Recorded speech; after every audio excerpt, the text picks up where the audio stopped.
Yo, check the mic, 1-2, for Danny Cohen's legacy. A real life story about his faith and fam for all to see. Daddy stared out the window, his vision had got blurry. Names disappeared in a mental flurry, not a worry in a hurry. Doctor said the man was gone, just humming faded tunes. Then heaven dropped a miracle beneath the Norwalk moons. He said, I still love life, don't let me fade away. Word up. I still feel the sunshine, got words I need to say. Yeah. In the middle of dementia, love came rushing back again. God gave us one more dance with him. Hello everybody, thank you for watching the podcast Tell Me Your Story. This is the story of Dan today. Give it up for Dan. Yeah, woo, yeah. Welcome to the show, Dan. How you doing today, man? Chris, thank you so much for having me. I'm great. I'm here in New York. It's starting to get warmer this weekend, so things are all good. You're Finally. What part of Ohio are you in? Are you familiar with Cedar Point? No, my son went to Ohio State, so I'm Columbus. I'd probably say about 2 hours away from Columbus. Okay, all right. So not really. In the town of Sandusky, Ohio. You ever heard of that? That I've heard of. Yeah. Sandusky. Yeah, that I've heard of. Definitely. Now, have you always lived out there in New York? Is that where you grew up at? Well, I grew up in Brooklyn, New York, hence the accent.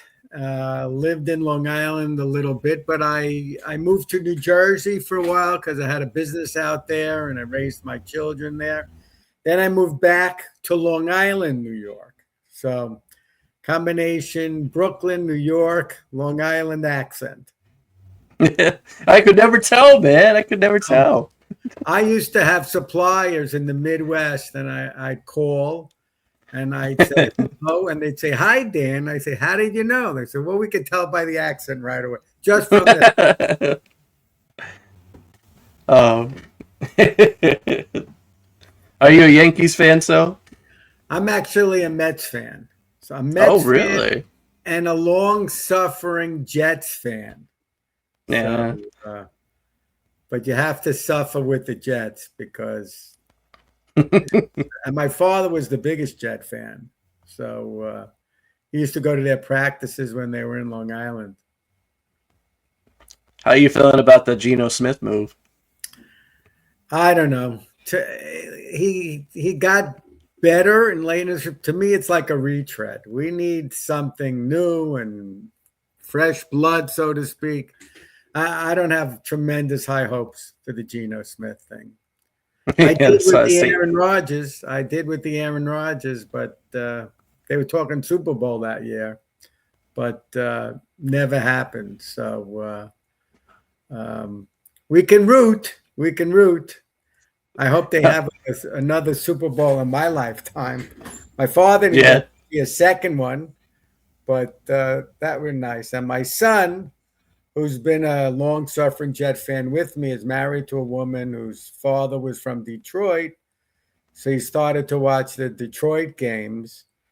And he has a son. I have a new grandson. And he says, his son may be a Detroit and a Jets fan. I said, oh, come on. He's got to be a Jets fan because I don't know. So either team, man, it's just... Detroit's finally they got themselves together finally. I'll give them that. But Detroit they're probably more fun to watch. With the Jets, we get 3 games and then we're out of it for the season. So Detroit, I think they lost every game, didn't they? They went 0-16. They did one season, yeah. But the last couple of years they've been good.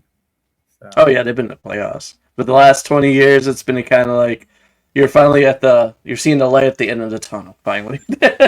You're going to pick another team. I don't think you pick another long-suffering team, but that's where he's at. So. All right, well, let's jump into your story. You already were starting to talk about your childhood and where you grew up in Brooklyn. Was this, for the younger generation, was this with technology or without technology? Okay, that's a great question. So when I grew up, it was without technology. Technology is more your generation, although, I'm starting to use ChatGPT and I love it. But my generation was very different. I drove in cars without seatbelts. Okay. We still were allowed to play dodgeball in schools, which they don't allow the kids. We could go run, play outside without any cell phones, for your parents to know where you are. And they said, when the street lights go on, you come home. Or I lived in an apartment building. It's 23 stories high. I lived on the 14th floor. If you wanted ice cream, you'd yell up, Mom, throw me down some money. And either your mother just came to the window or every mother came to the window. And they threw it down in tin foil. So, and at 11 years old, I was taking the bus to the mall. So very different time, but it was a great time. I grew up in a neighborhood where lots of kids my age. So it was fun. Listen, we had no such thing as, now every playground has that soft material. No, ours was concrete. And we had monkey bars. You fell, you broke your arm, But we all, we made it through, and I had a great childhood. So it was different. I used to play ball all day. We'd be outside all day, The kids today, they're inside playing video games, right? Or on their phone. So I think there's something to say for when I grew up. You had more interaction with your friends. You were out all day. So that was how I grew up. How do you feel about just technology altogether? Do you feel like is it like a double-edged sword? It's good and it's bad, or would you rather live in a time where there was no technology at all? It's just kind of like how you was when you were growing up. No, I think the technology is great. I think the cell phone was a great invention. Look, like anything else, social media is a double-edged sword. A lot of positive. Look, it's given us the ability to do this podcast by Zoom. We couldn't have done that years ago. AI is also a double-edged sword, but I'm really starting to use it now. So if you use it as the right tool, it can be great. I wouldn't rely on it. I'll tell you a quick story that I put in my book. It's about my son and technology, right? So because my book talks about various awakenings, but I tell other family stories that I call mini awakenings. So I grew up an entrepreneur, but I used to be an attorney. I left law because I didn't like it. And he's of this generation, and he's a social media strategist. So he went into his own consulting business. And when he got clients, they give him contracts. And he said, Dad, can you review the contracts? I said, sure. So I'd review the contract. We'd get on the phone and we'd go section by section. I'd give him my suggestions. He'd say, hold on. Come back 5 minutes later, agree or disagree. That happened 2 or 3 times. I said, what are you doing when you put me on hold? He says, I'm consulting with ChatGPT.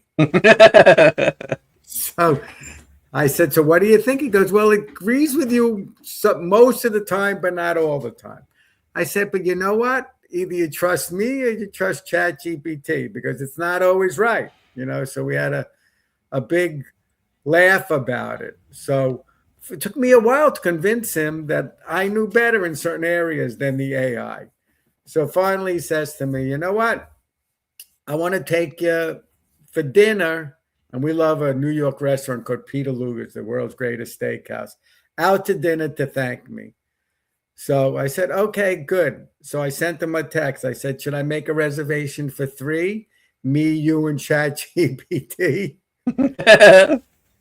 And then I said, I understand ChatGPT is a big steak eater. We should order a steak for 3. So we got a good laugh at it.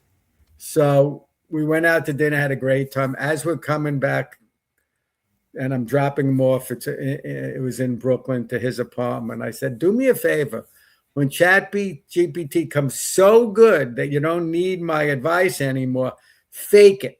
Let me think I'm helping you out. He goes, don't worry. At that time, we'll upload your consciousness into AI. That's how So, yeah, technology is great, but you got to have human connection too, and human connection is what it's all about. But if you use it the right way, to me, it could be a great tool. My fear is people get over-reliant on it. That's my take. Yeah. Well, I totally agree on it too. It's kind of like when Google first came out, you needed answers. It's pretty much the same deal. Right. And now it's more advanced. And like you said, Google, I mean, Chat GBT or AI, whatever, is becoming like a personal assistant for everybody. It seems like Right. pretty much like the Google upgrade. I mean, I was working on a deck and it was a PowerPoint and it was helping me do it, but it was making a bunch of mistakes. I Hmm. mean, so and I had to say no, that's not right, and then it would say I'm sorry. The thing about it, it's interesting.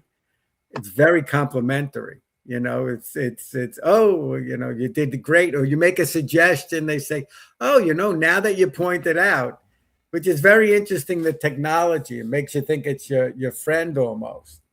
So sometimes I suspect whether everything it's telling me is right on the money or is it what I want to hear. So you got to be discerning when you use it. Yeah, that's what I was thinking to myself as you were saying that. It's like because you can't be too like dependent on it because you never know. I mean, like you said, Exactly. it compliments you. It's like, oh yeah, yeah, you're right, you're right. I'm wrong, I'm wrong. I'm sorry. Right. Like yeah, yeah. Right. But look, But there's I wrote go my ahead. book on a computer, and I also do a podcast, and I do it, using technology. Either I had some in person and some Zoom. So you need that kind of technology to be. Listen, years ago, a guy like you and a guy like me couldn't do a podcast and share it with the world. We didn't have the opportunity. So that's a great thing, that ability to share stories and to know you may reach people around the world. We couldn't have done that. I couldn't have done that growing up, or for the beginning of my adult childhood. There wasn't that ability. So there are really tremendous positives as well. Yep, it really has its advantages to help help out the world. I can only imagine what it's like being a teacher right now. You have to tell if it's your student actually doing it or is this Chat GPT doing it. Yeah, exactly. I have a cousin who's a professor in speech, and she could tell when papers were submitted with AI. And I think there's some program they have. But I understand now there's certain things where you could do something with AI and then put in a program where it converts it to your voice or how you write. So at a certain point, I don't know if the teachers are going to even be able to tell whether it's you or AI. And the worst part about that, when I think about it, it's like if you're having AI do everything for you, like all your homework and stuff for you, you're not actually learning anything. If you're getting a degree in something, how do you know for sure if it's for you if you're allowing AI to do everything? Exactly right. I agree with you completely. Absolutely. Because when I was at the University of Toledo, that's when the idea AI was starting to happen. That was 2016, and they Right. were beginning to talk about like what this software program was going to be able to do. And then that's when we got the idea, like, okay, well, we're going to have to, people are going to get smart with it and try to use it for their homework, and that's when we developed that program that could tell you if it was AI or not. I know, but I think, like I said, I think now you can give it samples of your writing and it'll even convert it into your style. So, but you're right. If you rely on it, you're not going to learn anything, No, So, but I'm sure there's a lot of students in using it in one respect or another. I saw a report on, Trump is in China now, how these young Chinese children, they're building apps with AI and they're making money. So it's interesting. yeah, and that's what I was going to touch on next is you could actually use it for to benefit you if you want to make money, like pretty much. It Exactly. could tell you how to do it. Anything that you're going after, any goals that you're chasing after, it can give you that advice and say, "This is how you start it. This is how you can go from That's here right. to there, and make it happen." Like the kids over there, they're making apps. Like who would have thought that as a child that you would be doing something like that? You'd I think you'd know. be outside playing kickball or football or something. These guys are making apps that the world is using to their advantage. Yeah, it's crazy. It really is. So, so I'm not to the, I'm learning. I don't know it as well as my son, but I'm getting there. I'll never be on his level, but if you don't stay in with technology, it'll leave you behind. So, Yeah. you have to stay like with it because, like you said, you end up falling behind. Exactly. Now, let's jump back into your story before we get too into that. So, let's talk about your schooling. How was that? Like high school for you? Were you you're the king of the school? What was going on there? No. My childhood, my public school was literally across the street, and then it became the middle school and my high school. And I grew up near Coney Island in Brooklyn. So it was a very mixed school of all different ethnicities. I was far from the king of the school. I was actually very short, and I didn't grow until the senior year. But what helped me is I was a good athlete. So if you can play ball, you get respected, and the bullies are not going to bother with you if you're a good athlete. So no, schooling was good. I enjoyed high school. I never went away to college. I went to Brooklyn College in New York, where I was a middle child. Both my siblings went away to college. I was very happy staying home. So maybe part of it was I felt close to my parents, especially my dad. We'll get into his story. He was a very big presence in my life. He was a guy that exuded love. He was demonstratively loving and warm to my mother and his children. He was a guy that was a great problem solver. He was my confidant. He was almost like my best friend. So I had a really strong and tight relationship with my dad growing up. So maybe I never felt an urgency to go away to school, even though, at that age, we would get in the car and we'd go to the clubs. But he was very present. My mother was more reserved. She was the educated one, and she was a teacher. My father was a street guy growing up in Brooklyn. And then he built a nice business for himself. So, yeah. So I had no problems in high school, and I enjoyed high school. But I wasn't, no mean the big man on campus. I was a good athlete, but not good enough to make the high school teams. Lincoln High School ended up having a number of pro basketball players. Stephon Marbury came from Lincoln, Lance Stevenson, Sebastian Telfair. So some pretty good athletes came out of this school. Now, you said you were a short guy. So Yeah. how tall were you?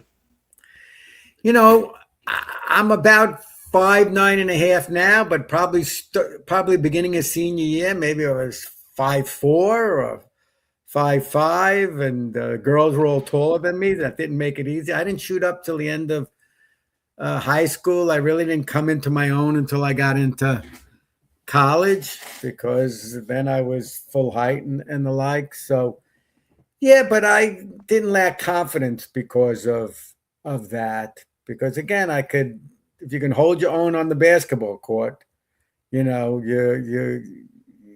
people left you alone, or they liked you, whatever, if you were a decent athlete. So Can you guess how tall I was my freshman year?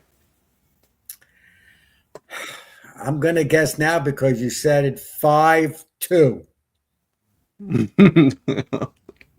Shorter than that. Really? Wow. I was only until my senior year, before I grew, I was 4'6".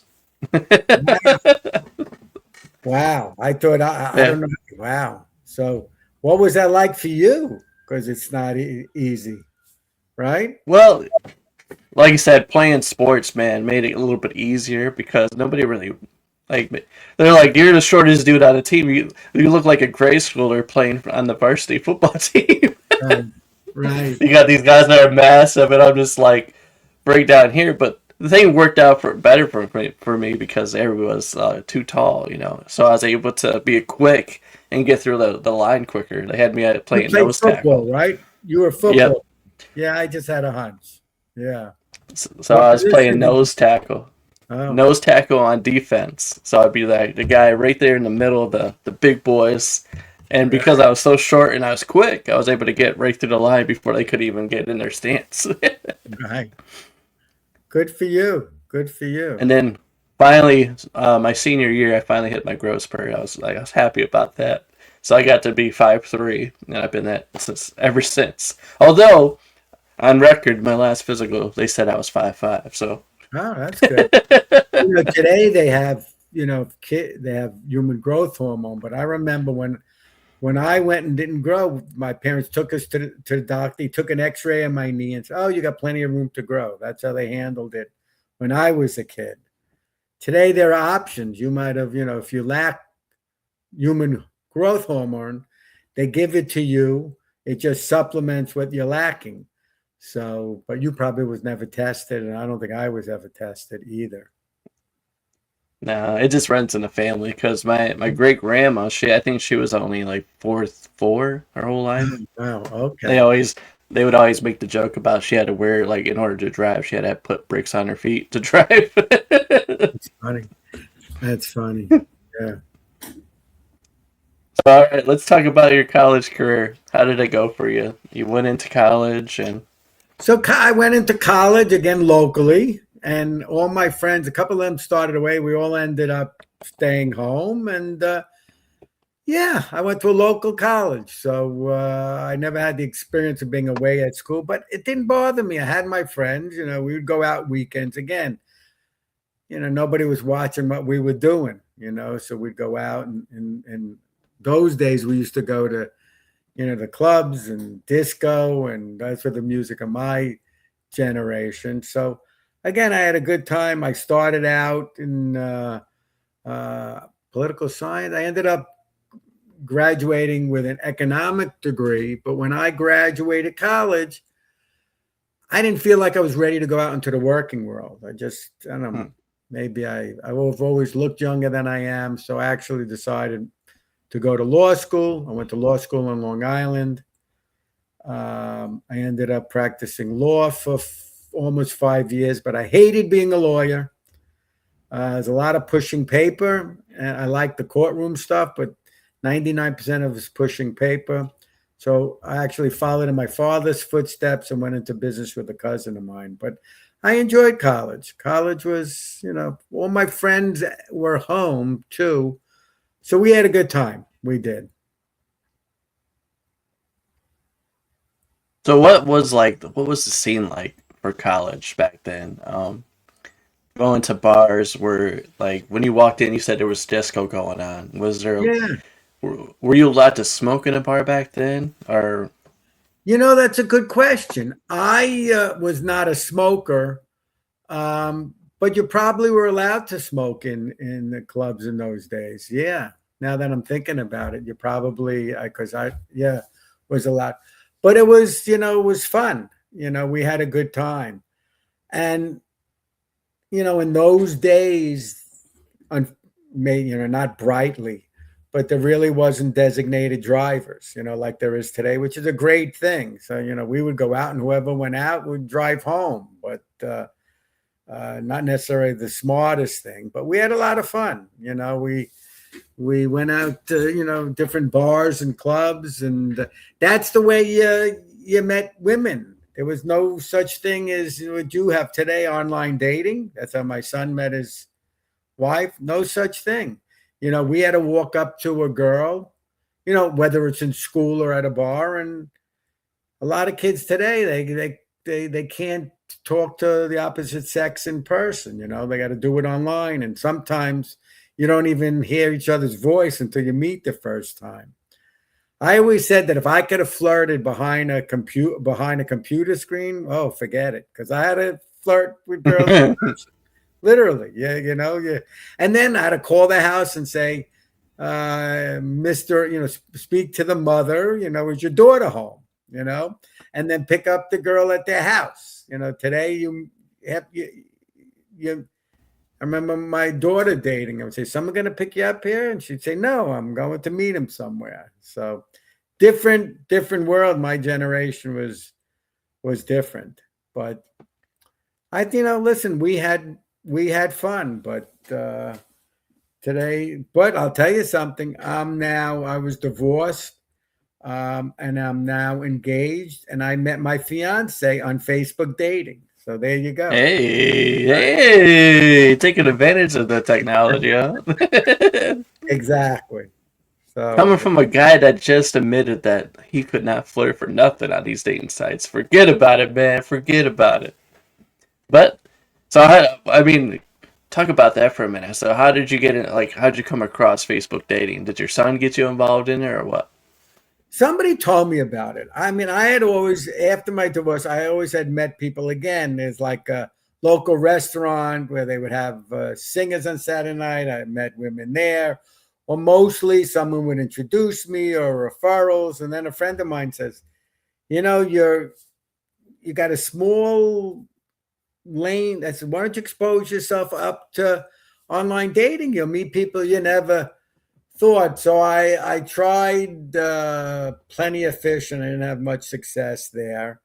And I didn't love it. I'm still from the old school that when I would take a woman out, I'd want to go to dinner and spend 2 hours with them, not in a 10-minute audition in a coffee shop or getting a drink. That's just me. I understand today. So someone said try Facebook dating. And I did. And I met this girl who also grew up in Brooklyn, and we had a lot in common. And we ended up having a lot, friends in common. But she lived in Queens. I lived in Long Island. I don't know how we would have ever met, but we ended up having a lot in common. So I'm glad I did it. I am. And listen, my son's married to his wife from meeting. I think they met on Hinge. So There's so many different dating platforms right now. yeah. Are you on the dating platforms, or are you I'm actually married, but I'll admit to like anybody that's curious, it was Plenty of Fish that I met Plenty my of wife. Fish? Okay. There you go. I was on that one too for a little while. So look, you Now, make your life there.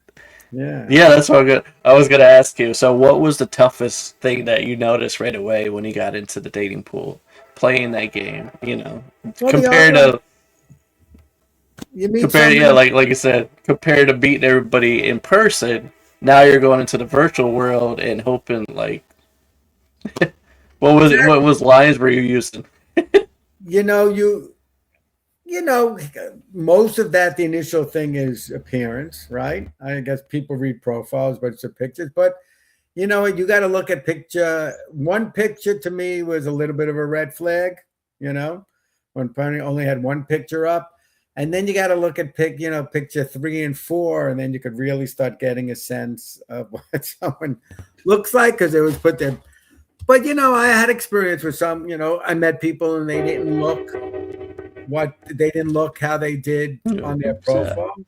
And when I met my fiance, the first thing she says to me is, "Wow, it's nice to know you look like your picture." And I said, "You too." So that's the thing. And I I was not, speaking to multiple people at once. I'd have a long conversation with them. And again, I would try to, I think it's hard to get to know someone I call it an audition. But I guess if you're looking to meet your person and you go on a lot of these dates, then, you don't have to spend 2 hours. So whatever works for a person is okay with me.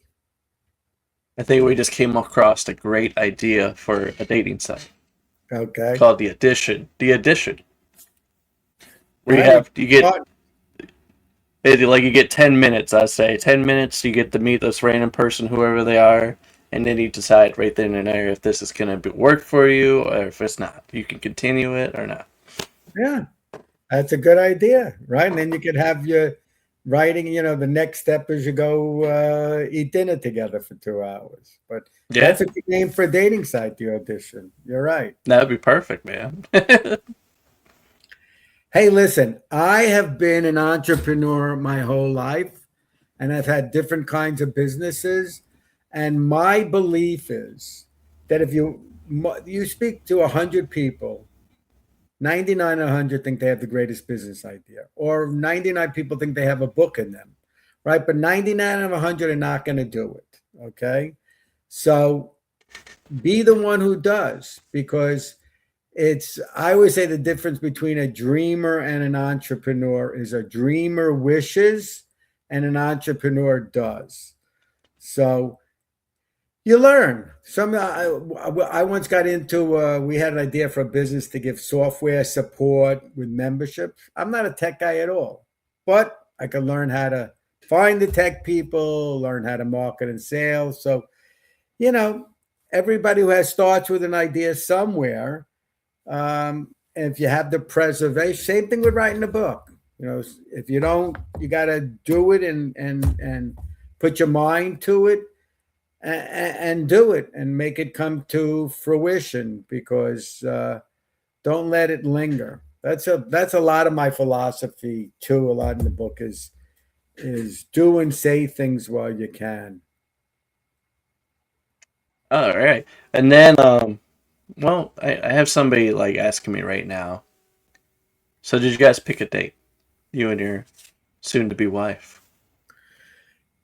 So we have not picked a date, and we may be what they call it. I call it permanent engagers. And I took that from, I don't know what movie I was watching. They called it people who live at vacation spots. They're permanent vacationers. I don't know. At this point of my life, I would probably consider getting married. She was also married, but she says, why do we need the paper? So I don't know. We're engaged. We're happy. We haven't picked a date. Will that change? I don't know. She's not here for me to ask, but it could change. It could change. I don't know. But I think if you've been married once before and I have kids and she didn't, there's less of an urgency to put the paper behind it. But I don't know. I'm a little old fashioned like that. So I probably would get married and tie the knot, but I don't know if it's going to happen.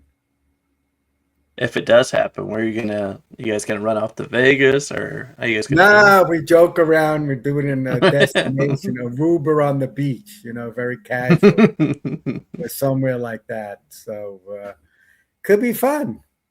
I don't know. Maybe it'll happen. We'll see. I have to wear her down if I don't annoy her too much. So some people are asking me right now, what was it like for your first couple of dates? So we had our first date was great, So again, like I said, so we first started communicating, on Facebook dating, and then I asked, to have a conversation, and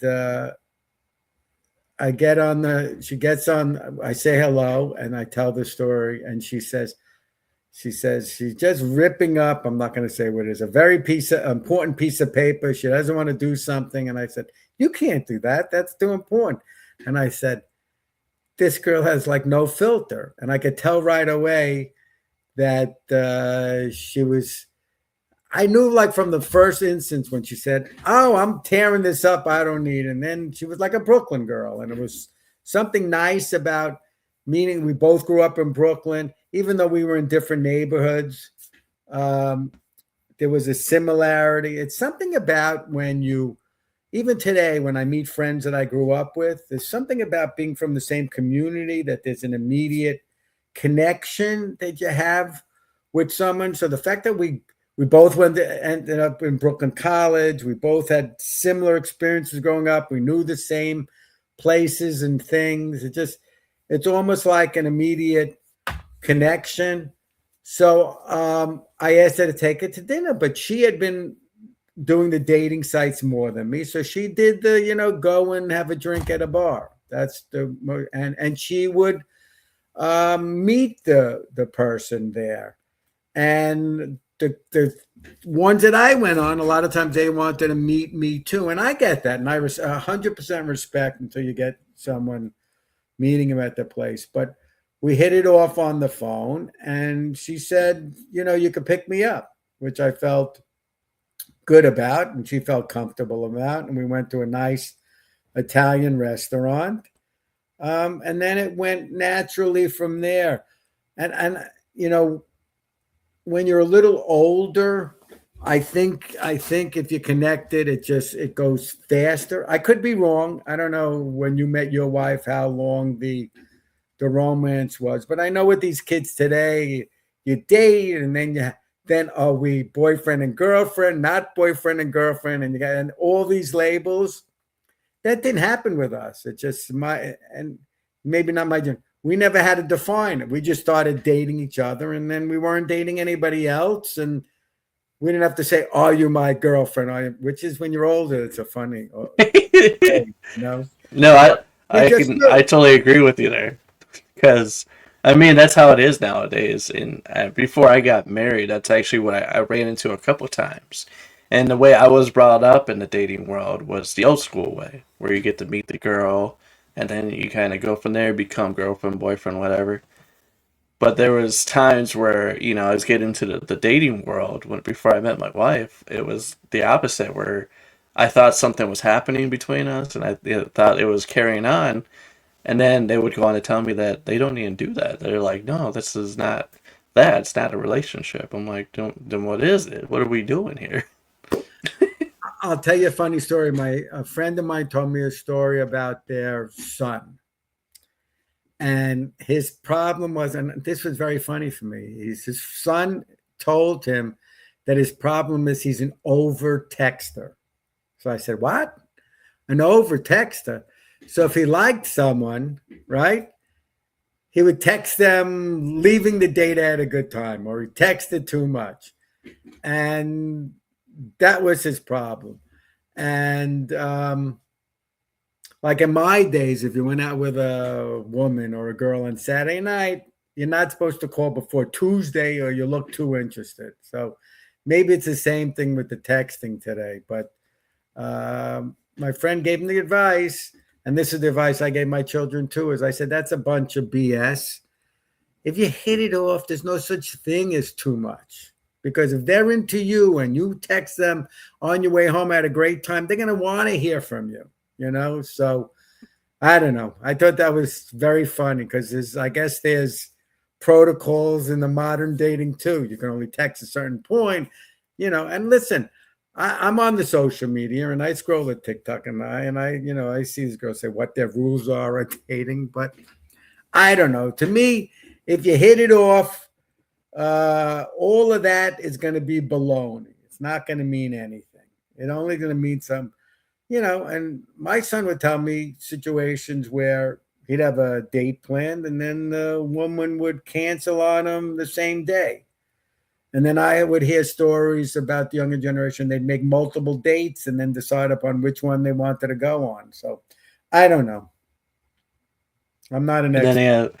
well, yeah, that's what I was gonna say. I was like, then you wonder why you can't find the right person because you're being too picky and your standards are way too high. And I think that's really what the younger generation needs to hear is like, you got to quit living like that. You got to quit living by these rules that you got to play it like this. You got to have this, it's okay to have certain standards, but you also got to look at yourself in the mirror too and say, all right, so when this person that, is check marking everything and that I'm looking for, are they going to say the same thing about myself? Yeah, people make too many lists. You gotta be flexible. I don't know. Nobody's going to be perfect. Nobody's 100% perfect. Everybody has flaws. And as much as my father was my hero, he wasn't perfect either. I mean, nobody is. You got to take the good with the bad. I don't know, but I did what's right for me. I like. I don't want to say invested in, but I wanted to try to get to know someone on the phone or whatever before I went out, because I put effort into it, and I Yep. didn't want, I don't know how, I was sitting in the haircut chair once, and I heard this woman talking about she had 5 dates on the weekend: Friday night, Saturday lunch, Saturday dinner, Sunday. How do you keep up with it? How do you remember anything from person to person? You must be saying something to one person that applies to another person, but teach their own, right? Yep. And it's just, yeah, that's why I was like, when I met my wife and had that immediate connection with her. And then when I met her in person, it was just like, I found my match. I knew right away this is the one I want because she was exactly brought up the same way. Old school way dating, same like me. And my first date with her, we went out to Taco Bell and saw a movie. It was something simple. Right. Nothing fancy. Just just to be able to get to meet each other and then go from there. The next Exactly. date we went bowling, and it was Right. instant. It was like Yeah, the old school way works. I So think so. But listen, everybody does it their own way, and I get it, So I don't know. I had to, speak to someone in person and then call their mother and get them on the phone. But that's what I was used to. But you adapt. Like I said, I met my fiance on a dating site, so who knows? all right, let's step into learning more about your father. Talk about your book a little bit more now. So again, my father was a very big presence, in my life growing up. He seemed to, I call him my hero. I write in the book, actually, the last chapter, I said, "Who is your one?" Meaning, who's that one person in your life that has no ego when it comes to you, wants you to succeed, doesn't care if your success is greater than yours, who loves you unconditionally. And it can be your hero or not your hero. It doesn't matter. And I think there's no statute of limitations. I don't care how old you are. I mean, I'd love if my father was here today. I still need my father. I don't think there's any statute of limitation on it. So he was that guy for me. Again, he was very loving. When I went through a divorce, he was helped me immeasurably to go through it. When I went into business, I would seek his counsel. So he was a very important presence in my life. And I thought that my relationship with my dad was so special that nobody in this world could have the same kind of relationship. Not my brother and not my sister. So we made him a 75th surprise party and we gave speeches. So from my mother down to the youngest grandchild, we all spoke about my father. So my brother went first and he said, "I'm just like my father." And I was immediately struck by how could that be? I'm very different than my brother in a lot of respects, and I'm just like my father. So how could he also be just like my father? Well, they looked more alike than I did, and they did have a lot of things in common too. But when I heard him speak about my father, it's amazing. And then my youngest sister spoke, and there was a lot of males in my family, not a lot of females. So when she spoke, she said, "Oh, my friends all love my father because he's so warm, but how does it feel being Herbie's little girl?" And then she sung to him a song. And I realized that they felt the exact same way about my father as I did. So I actually have another chapter in the book called Perspectives that, we all look at our own life, Chris, and we all see it through our own lens. But if you can see other people's perspectives or other people's point of views, like I realized that my siblings feel the same way about my father as I did. He had a way of making us all feel special. But even in life in general, if you could understand other people's perspectives, we'd have a lot more empathy and we get a lot along better with people. Even when it came to politics, nobody opens up to see other people's perspectives. But even in life, if not everything you should look at through your own vision. So I think that's important. And I write about that in my book too, because other than my father's awakening from his dementia, which you'll get into, I write other stories. And I said, why would people... Wait. Hold on a second. Let's talk about that for a minute, because Okay. it's a very important topic too. It's like you said, it's important to look at stuff from different perspectives. I was always taught to look at put yourself in somebody else's shoes, which is the same thing. Right. And it really has helped me a lot because sometimes you get in your own way. You start thinking like, okay, I know everything, I got this. Right. But then when you say you're in an argument with somebody, you have to also look at it, like you said, from their perspective. You got to say, okay, what are they seeing from their point of view? How were they brought up? And Right. how should I look at it from their angle compared to my angle? And it's hard, because we are ourselves, and we like to think our thoughts and beliefs are correct, and it's sometimes it's hard to see other people's perspectives. I got an eye opening at this party, but you're right. Have a disagreement with someone. One of the things I'll share with you that one of the things I'm still trying to learn is not to expect people to behave the way I might behave. So even though I might do something a certain way, you're going to get disappointed if other people don't do it the way you do, but everybody's different. That doesn't make it necessarily right or wrong. And if you have that expectations, you're going to be, they're not going to meet those expectations. But people do things in their own way and have their own perspectives on things. So that's been a constant thing for me throughout my life in dealing with people is I know the way I would do something, but you got to accept that sometimes people don't do it that way. To me, it really has helped me throughout my entire life. Just knowing to do that. Like like I said, when I don't fully agree on something, what the situation, whatever it is, or I'm arguing with somebody, I take a second and pause, and then try to look at it from their perspective and try to get understanding. Oh, what they're seeing, what they're hearing, what they're what's going on through their mind. And because a lot of it has to do with like you're taught, your upbringing, and all that too. Yeah. But it has helped me a lot. I mean, avoided a lot of arguments, unnecessary arguments, because I understand that. I understand that we're not seeing it exactly the same way. Plus, it's also helped me to come into agreements with people. Like, oh, okay, I see what you mean by this, or whatever's going on at that moment. I give you a lot of credit because a lot of people can't do that because you get so rigid with your own thoughts and opinions that you're right, that you often can't see. That's why probably the biggest issue that I think between most difficulties in people's relationships or marriages is they no longer communicate with each other. Mm-hmm. To me, if communication is probably the biggest problem and the reason why most relationships go bad. I mean, that's just my gut feeling. But if you can do that, I give you a lot of credit because a lot of people can't. So it's sometimes very hard to take that beat and to listen when you believe in something so strongly and you want to fight for your position or your argument.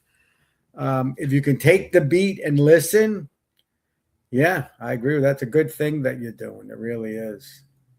I mean, it's just helped me out along the way. It just, like you said, you can believe, like you could have your own beliefs, your own strong, like especially when it comes to like Christianity and stuff. I'm always open to hear what other people have to say. Like I believe I have these certain beliefs, but if you have a certain belief, I'm not gonna force you to believe what I believe. Right.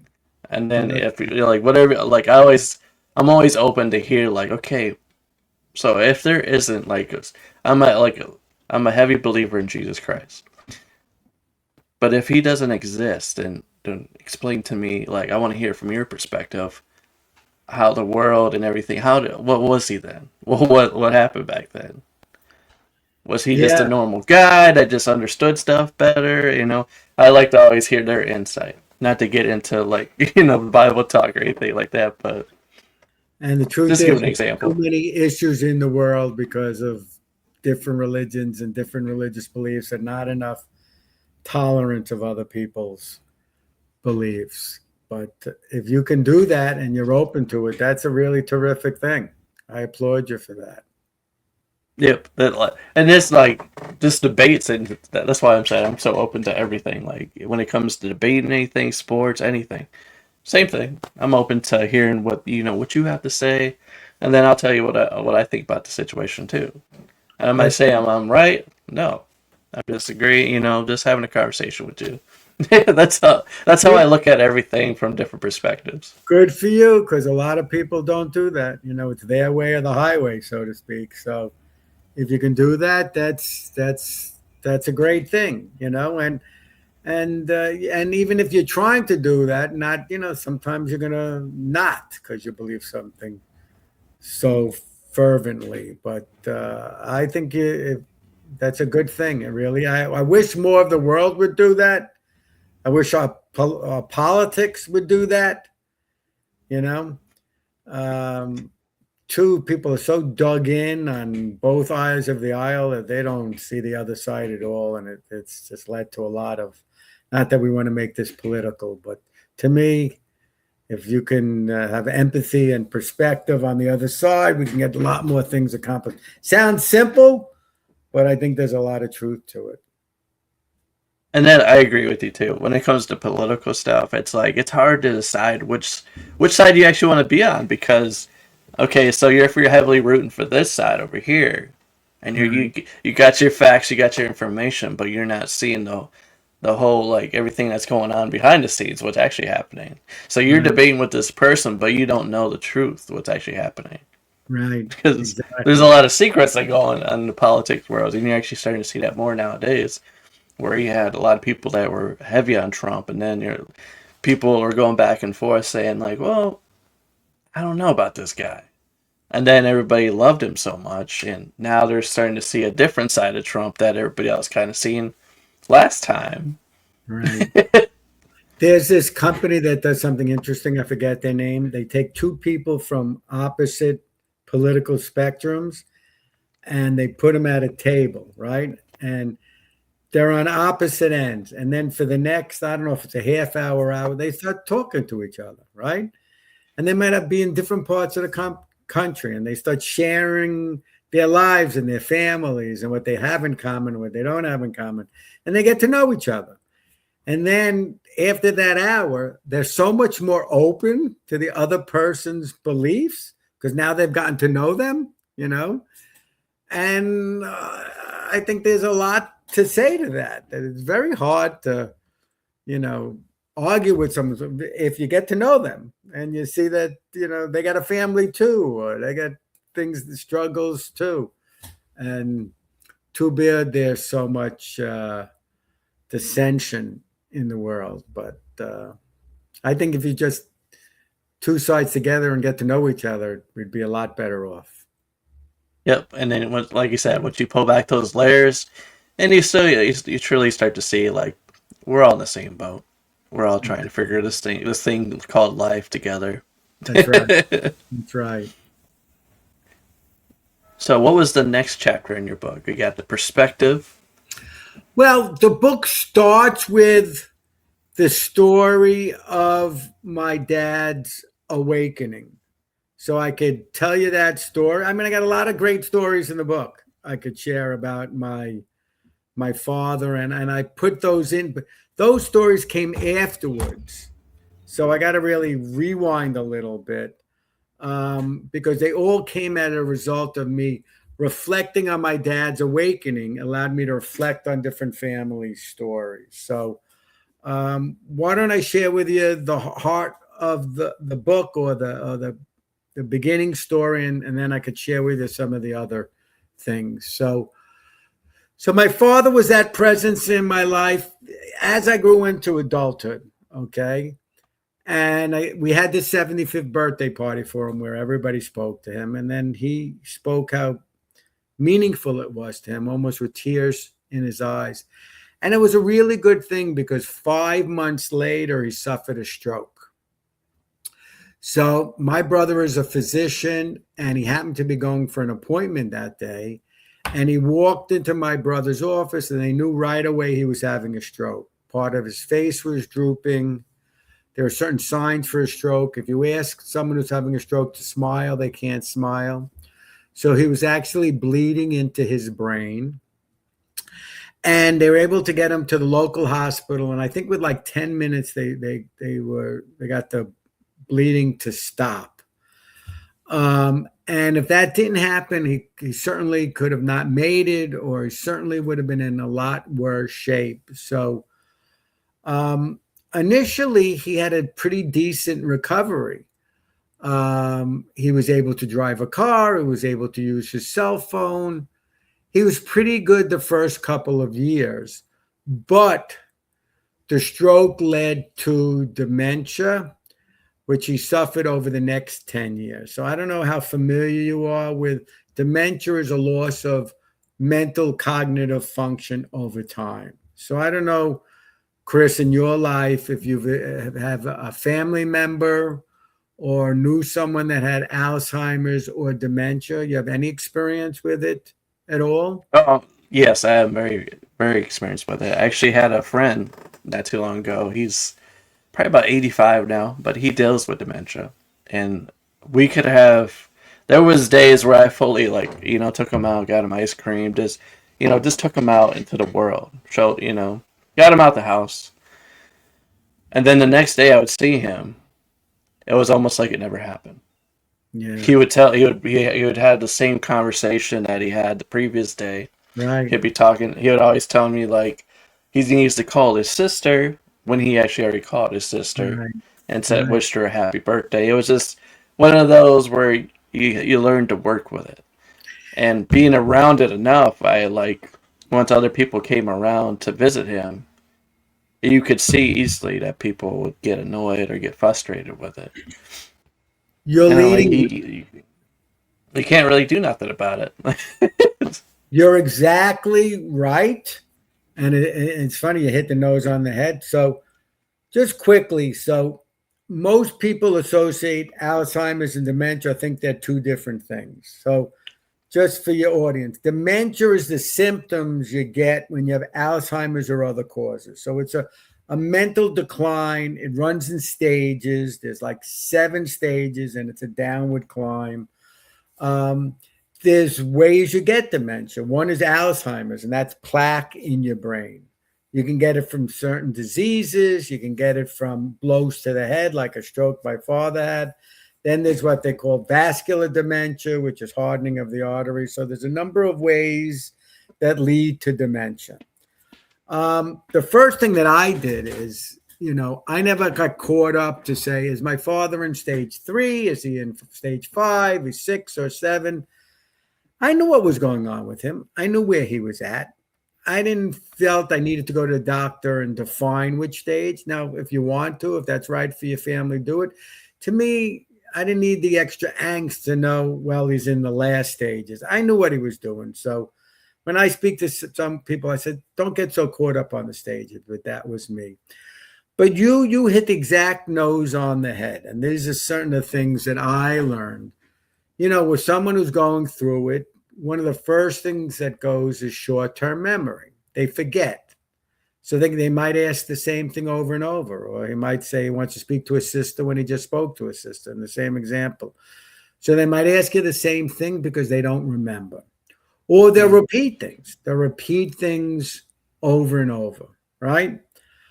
So as a caregiver, as a person who knows a person who meets the person, our natural tendency is to challenge. No, I just told you that. Don't you remember I just told you that? Or you've asked me the same question 6 times, or you're repeating yourself 5 times.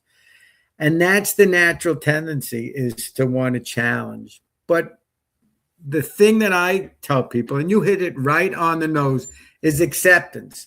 You have to accept that person for where they're at. This is not something rational. They're not repeating things for the sake of repeating things. They're not forgetting things because they can. It's their mind isn't working right. They're suffering with dementia. So to me, that's one of the 2 things I learned. You got to accept them. The other thing is people say, wow, your 85-year-old friend, he was probably better 6 months ago than he is today. And you say, oh boy, he was so much better 6 months ago. Oh, he was so much better. And again, you get frustrated. You have to accept your person where they're at in time, whatever stage that might be, and that. So that's going to make you dealing with them so much easier. But part B to that is you got to accept yourself. You got to give yourself some grace that you're not going to be perfect all the time. You're going to get frustrated at times, and that's okay. It's going to happen. Nobody's going to be perfect all the time. You might say, you told me that once, Bull. You got to accept the fact that you got to do the best you can and give you some grace when you don't. So you did it naturally, but a lot of people don't.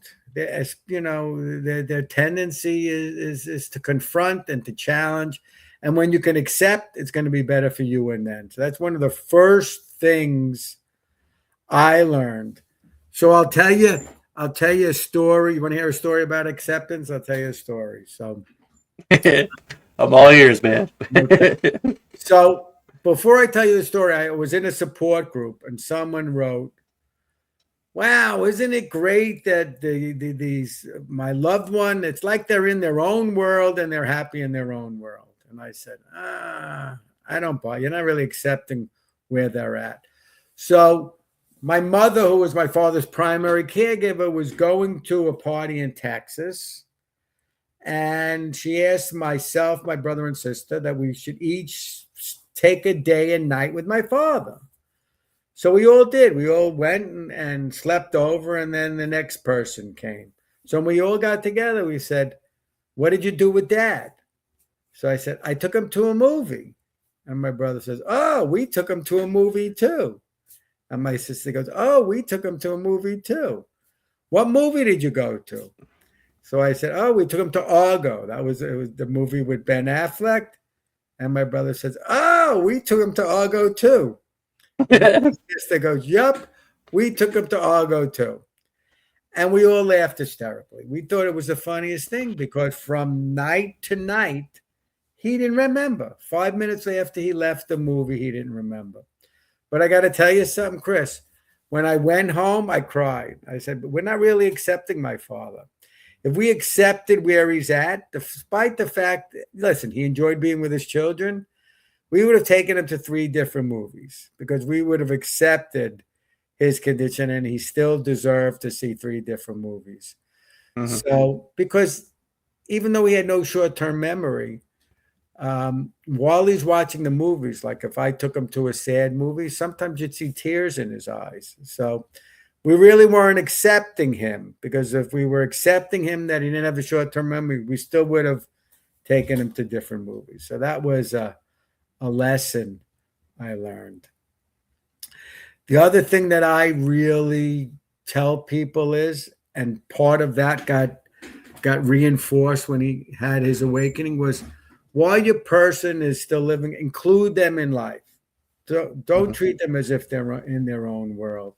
And you'll see in part of my story about his awakening, I think people are more aware of what they have. So I try to do is, and I lived about 2 hours from my parents. I'd come every week or at least every other week, and I'd take them out to the movies and for lunch. And it didn't matter that, as your mental cognition goes down, it starts to affect the brain and is not getting the messages. So he started out with a cane and then a walker and then a wheelchair.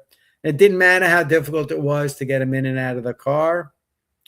I knew that usually in the moment he enjoyed the movie. So I felt it was very important to include him in whatever I did. So acceptance and inclusion is, if people ask me, those are the most important things.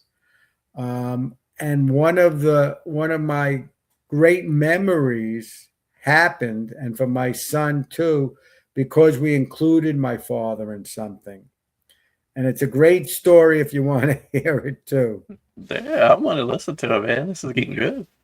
So my father, one of the things he liked to do with me when I was growing up is take me to the horse race track. He liked to go, he called it the track, not the thoroughbreds where the jockeys are on the horse, but it's the trotters. I don't know. It's when the driver's sitting on a cart and the horse is pulling a cart. It's called harness racing.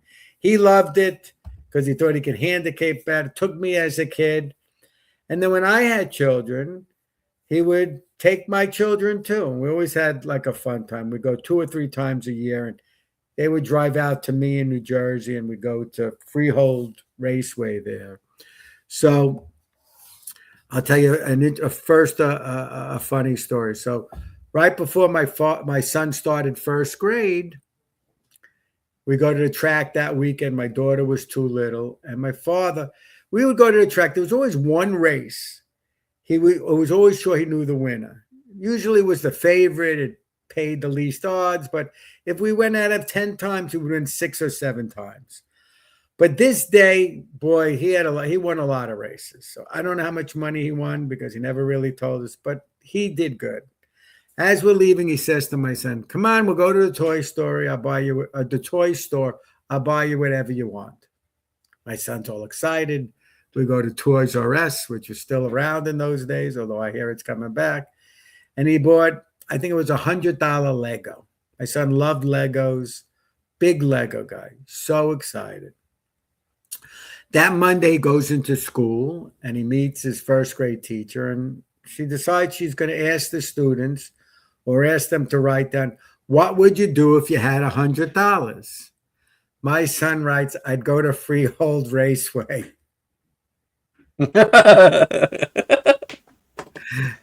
True story. He'd go to Freehold Raceway.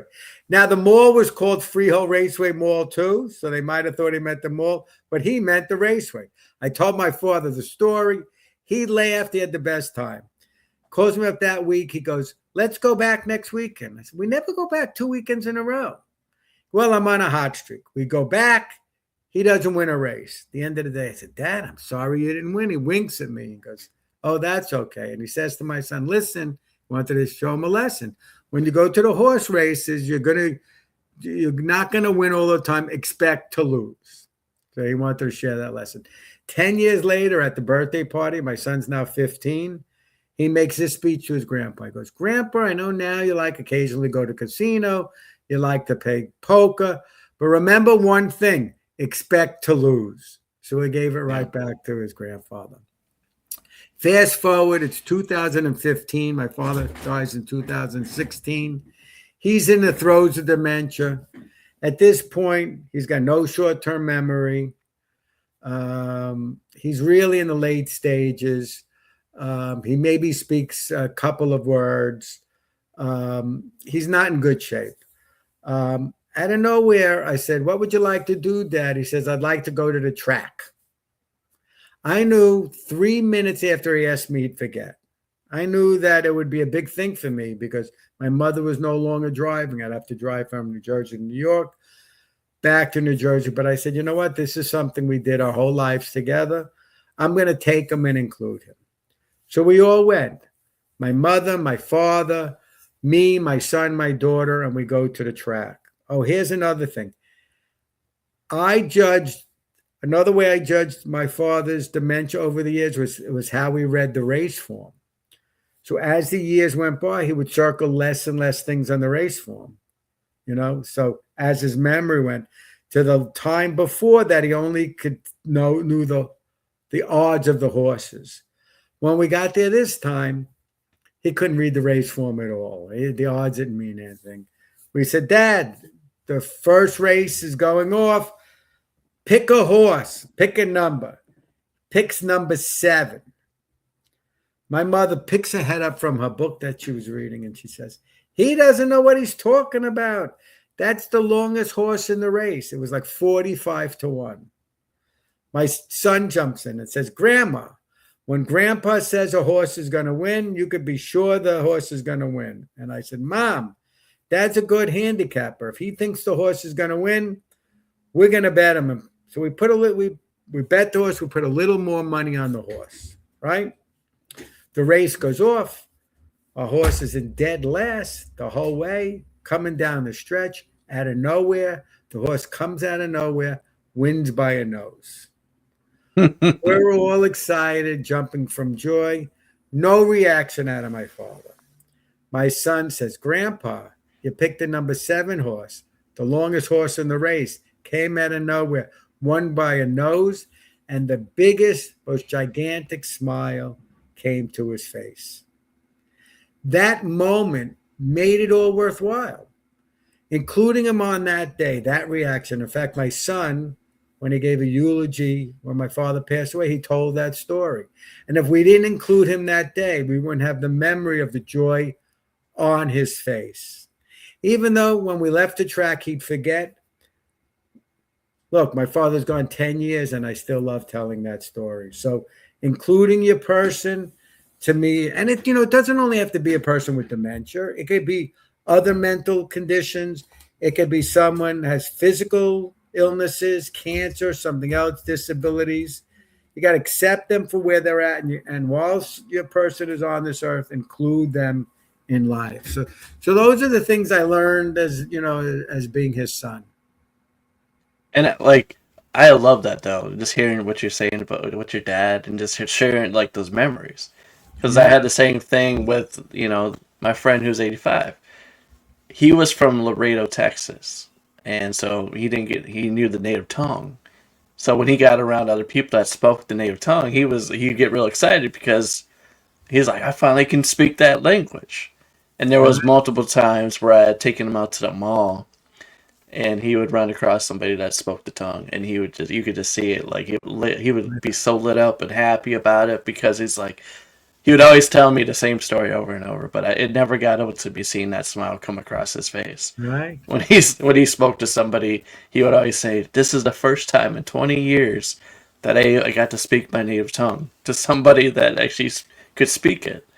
And I Right, had no idea. I had no idea what he was saying in this conversation at all to this person, but right. I could imagine he was probably telling him he was from Laredo, Texas, and telling his whole story and all that. But it You never know, got old to me.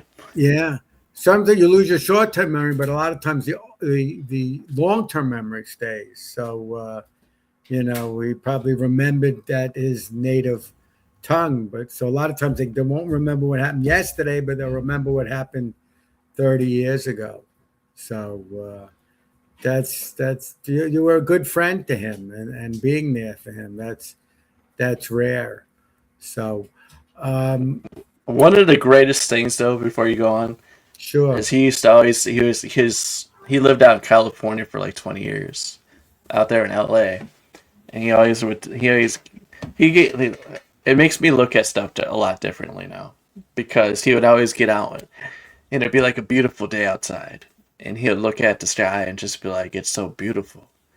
And you get used to that. You're used to seeing this like every day, Right. but then you look at it from their perspective, and you're like, "Wow, he's really saying something." Like you have to really enjoy that. As you see older people too, they'll pick up trash and they'll start taking care of the earth. Right. Everything around you, they're taking it all in. They're like, this is a really beautiful place. And then I asked him one time, I was like, why do you do that every time? He was like, well, I was out in California for 20 years. And the air is so bad out there, so polluted that you can't just inhale air out there because you'll end up, you start coughing and gagging because of the factories out there. And he's like, here in Ohio, you're able to breathe in that fresh air. You're able to see the birds, hear them singing the songs. It's such a beautiful thing, man. And Yeah. then from that, like for hearing them say that, it's just like I take that in every day. And I'm like, you're right, man. That is beautiful. Yeah. People take things for granted, and appreciating life is so important. And you'll see that's a big part of appreciating life of my father's awakening and part of his story. But yeah, people don't stop and smell the roses, so to speak. And I'll tell you, I have another story in the book. Right before I get to the awakening, I know we're going to hit the big story at the end, but I call it a living eulogy for my dad. So I've been to my share of funerals. Look, both my parents are gone. I had a close friend who passed away. I just had another friend. I'm going to their memorial on Sunday that died of pancreatic cancer. And I've been to a lot of funerals where I knew the person and where I don't. I knew their child or whoever. And I listened to these eulogies, and I'm always brought to tears. I hear the most beautiful things people say about the loss of their loved one.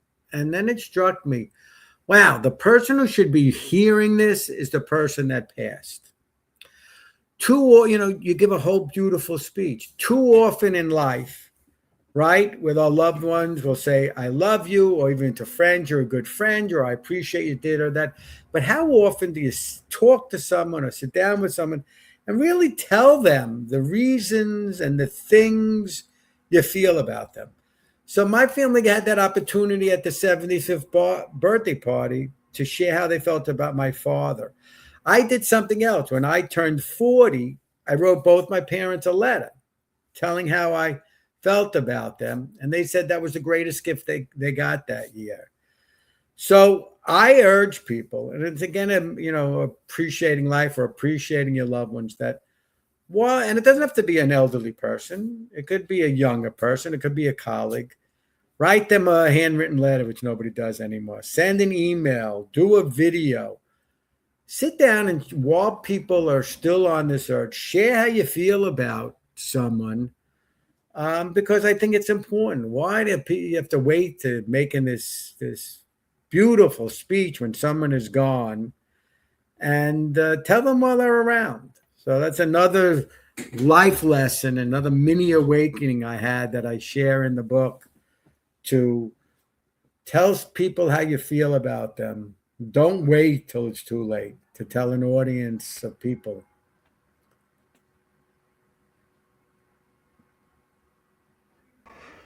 All right. So you're beginning to talk about your dad as we begin to wrap this thing up. So let me tell you about his awakening. Yeah, I know, and I appreciate all the time. So in the summer of 2015, he was in the end stages of dementia. He was incontinent, needed help getting dressed. We had to puree his foods. He was basically nonverbal, maybe a word or two.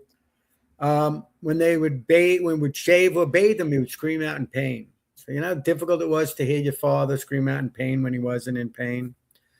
So he had 2 bouts of pneumonia that summer. The second time he was hospitalized with pneumonia, they load him up with steroids and antibiotics. All right. He's in the hospital bed. I walk in. He says, "Hi, Danny." I said, "Hi, Dad." He goes, "You know, I love you very much." I said, "I love you very much." He goes, "What happened to me?" I said, "Well, you have pneumonia, you're being treated, and you're going to go home soon."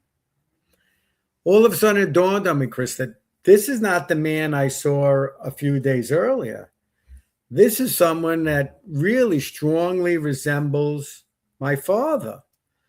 Now, my brother, who was a doctor, also had admitting privileges at the hospital, so he was there a lot too. But it dawned on me that maybe what he said to me is what happened to me. He wasn't saying what happened to me now, but where have I been these past 10 years? So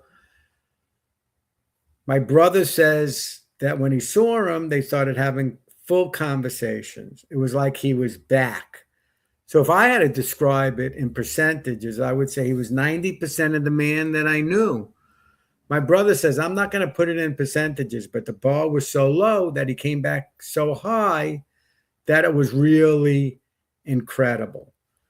So for 2 days, for 2 full days, he was almost himself. And some of the things that we experienced in those 2 days was really remarkable. And I'd love to share those things with you.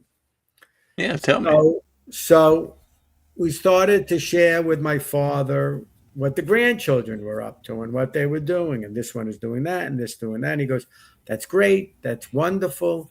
And then my father says, isn't so-and-so in medical school? And isn't another grandson just started in Ivy League school? And we said, exactly right. Here's the interesting thing, Chris. Those events happened while he was in the midst and throes of dementia. Wow. How did he know? He also knew what hospital he was in without us telling him. How did he know that one grandson was in medical school and one grandson was in an Ivy League school?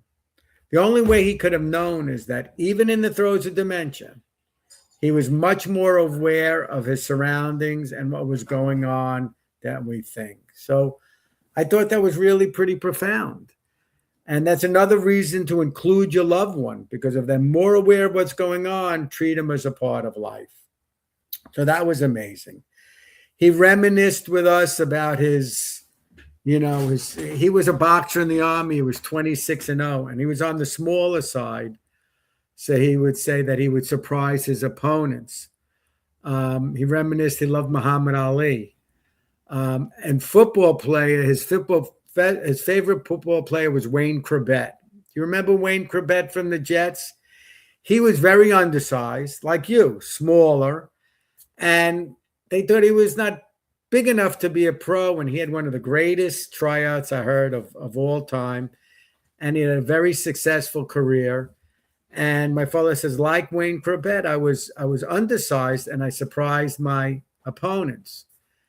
He remembers a holiday picture we took. He brought all the grandchildren Wayne Corbett's number 80 jersey, and we took a picture. And with tears in his eyes, he remembered that picture.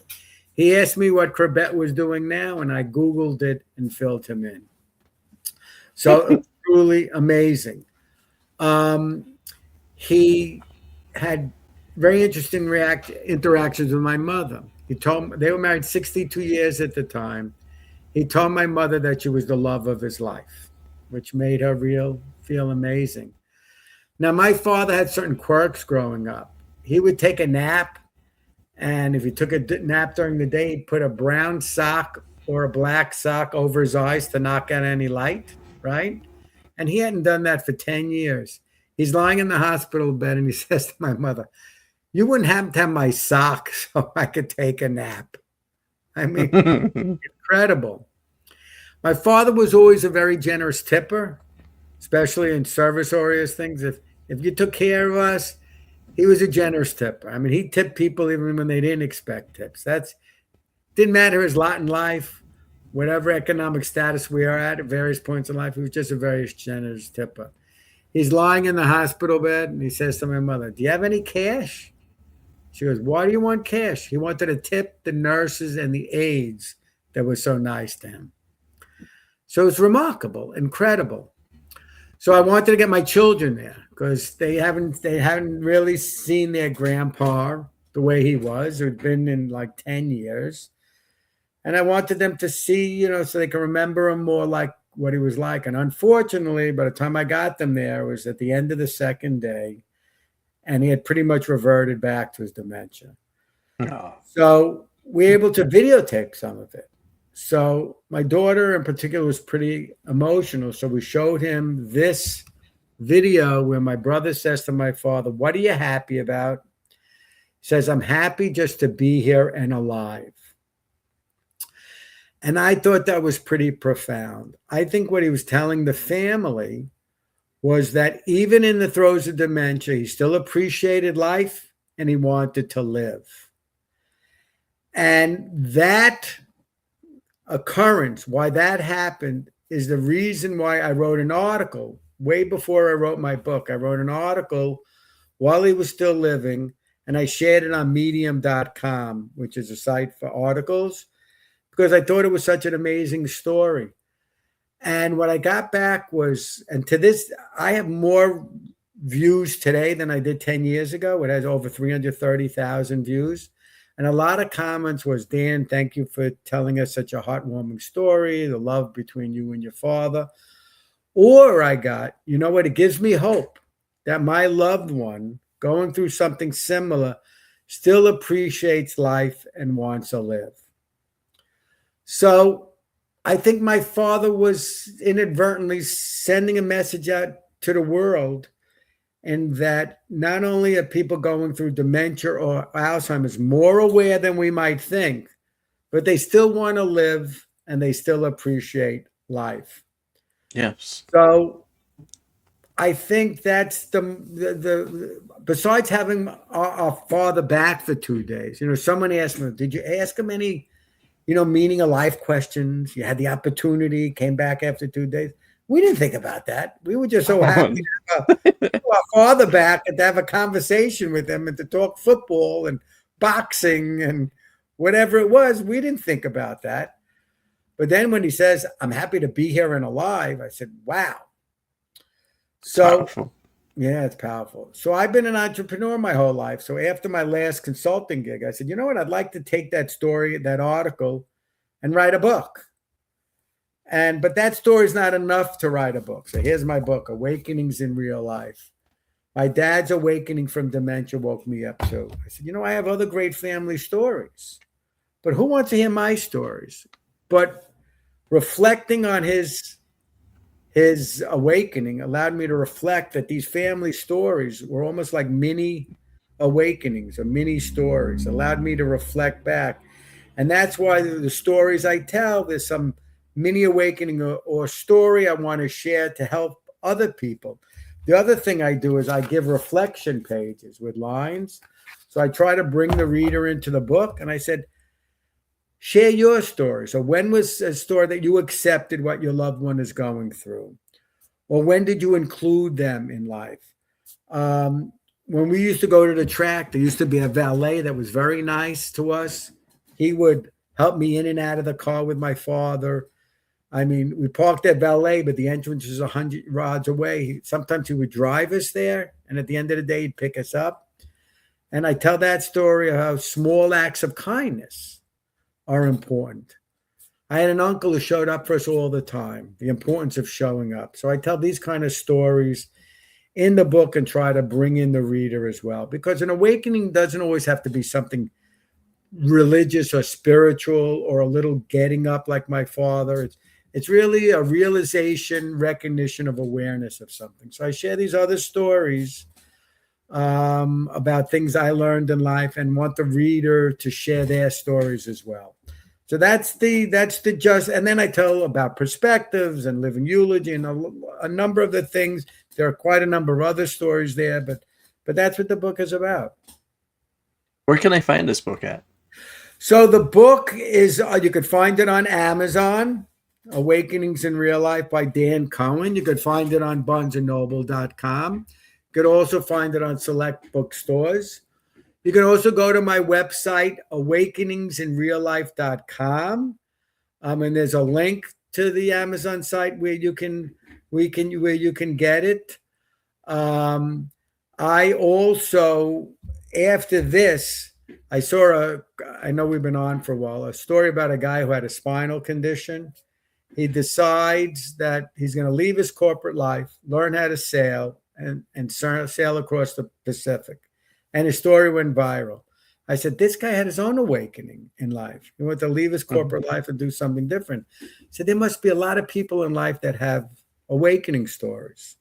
So I didn't know anything about podcasts, but I learned. And now I've put out 18 episodes of other people's awakenings. I have people that have overcome near-death experience and loss and some great stories. So you can find my podcast on YouTube and Apple and Spotify and wherever you get your podcasts. You can also come to my website, and I have links and videos to the podcast. I'm also on social media on all the different sites as Awakening in Real Life. If anybody has an awakening story or they want to share a reflection from the book, they can email info@awakeningsinreallife. I look forward to speaking to people. I love hearing from people. So that's the various ways you can find me. Don't worry, all those links, everything, it's going to be in the description. Don't worry. Don't worry. Terrific. That was a lot, man. I mean, it's all going to be in there so everybody can find it, No, get in touch with you, contact you. And listen, I appreciated sharing my story from growing up to there. It was really, really nice. It's nice to look back and share, and I really learned a lot about you, and I think you got a really terrific head on your shoulders and some of the things. Thank you, Dan. I appreciate that. Robin's taking really good care of you too, huh? He is. He is. He's taking good care of me. That's what I want to hear, man. Yes. And to the audience who wants to know when we're going to get married, as soon as I know, I'll let Chris know. You can share. All right, let's wrap this thing up with three random. We'll just wrap it up with three random questions. Okay. The very first question: what is your favorite color? Blue. Blue. Nice. I was always a blue guy too when I was first growing up, but then later in life I switched to red. I like ruby red. Ruby red's my favorite color. I don't know. Blue. Although I wear a lot of black, I like blue. All right, second question. If you could live life differently. No, actually, no, stretch that. If you could live anywhere in the world, where would you like to live? You know what? I like living in New York. It's I live in a suburb, Manhattan is so exciting. I never wanted to live in Manhattan. People do, even younger. But I have, it's almost the best of both worlds. You can go in, you can see a Broadway show, there's museums, there's so many great things to do. And then living outside the suburbs. So I like living in New York. I never had a desire to live in California, although I have relatives out there. I've been to some countries in Europe, but I would say where I live. I lived in New Jersey for a while. I enjoyed that too, but New York is the place. It's the place for me. Don't they got a song for that? New York, New York. Oh, that's Chicago, isn't it? No, I'm mixing it. Chicago. Yeah. No, they got plenty of songs out there, pretty sure. No, it goes New York. I swear I heard something on one of those lyrics that said New York is the place for me. Right. Well, Frank Sinatra has, a great song. It's up to you, New York, New York. Billy Joel has a New York State of Mind. So, all right, for the final question. Yes. Since you're a podcaster, I'll allow you to ask me a question. So my question is, what motivated you to do this podcast? And what kind of guests are you seeking? And what do you hope to, well, this is a 3-parter. And what do you hope to accomplish with your podcast? Well, I started this podcast is when I was traveling. I was coming across a lot of people that would share their whole life story with me. It's somebody like a stranger on a bus, stranger on a plane, train, anything. I'd come across them and we'd be on there for an hour, 2 hour, depending on where I was going. And within that time period, I would learn a lot about this person. And, that it would stay with me, learning everything about them and where they're going in life, what was going on with them. And I would share this with our friends and stuff, family members, and let them know, hey man, I met this incredible person on this, I heard an incredible story or something like that. And then they would look at me like, oh, you're full of it. I'm like, no, I'm serious. This person really went through this in their life, or they're living life to the fullest right now because of something that happened in their life. And then it got to the point where I started learning more about podcasts, and I'm like, I love to create a platform where people can come on from all different, perspectives of life and share what's going on in their world. That way, whoever's watching or listening can learn from themselves. They're going through it because everybody's going, like I said earlier, everybody's going through their own life. They're living this thing called life. And if they can hear something or get something from your story, like you said, learning from your dad and hearing that, how powerful that was, giving them hope. That hey, he did everything with his dad, and it gives them a whole different perspective. I need to start spending more time with my family members, and not give up on them because not give up because they're losing their memory or they can't remember anything. But enjoy the time that you have with that person. Exactly, you're right. So and what I hope to get out of this, to answer that the third question you asked, is I like I don't look for fame or anything for this. I look for it to, I think I already answered it. I'd love for it to hit home with somebody that's watching or listening to this right now. That they are at the edge of their seat, ready to give up, ready to throw the towel in. But hearing your story, Dan, it just renewed them. It gave them a different mindset to allow them to say, hey, he's right. I need to not give up on them and keep going with them and enjoy every moment I have with them. That's right. And it's, and then pass that along later in life. And then even if it doesn't get around, your future kids, your grandkids, I should say, future family members down the tree, when they start looking up stuff and they come across your name later in life, they're like, hey, wait, I know him. That's my grandfather. That's my great grandpa. You want to know about this? That's right. I'm gonna in my will, I'm gonna say, you want to hear more about my life? Tune into Chris Baker Jr.'s podcast. You'll get a good sense of who I am. You get to learn all about your grandpa. You get to learn about Dad, man. That's the whole idea. 20 years from now, they see this on Google or something, whatever it is. That's what I really like. I look forward to. You know what? if I think about why I wrote the book, it's really to carry on my father's legacy, and it's my love story to my father, and that his story carries on. So, because who would be my biggest fan of everybody would be my dad. He'd be going nuts about every review that came in. He'd say, "Call me, tell me the review." He'd watch every podcast. He was my biggest fan, So it's really Your right. biggest supporter, man. Yeah, and he still is. Yeah. I hope so. He still You know is. what? I applaud you for doing this, and you're very easy to talk to. So I can see why people share things with you. Thank you. I appreciate that. All right. I guess that's a good way to end this on a positive note. Thanks so much. Thank Chris.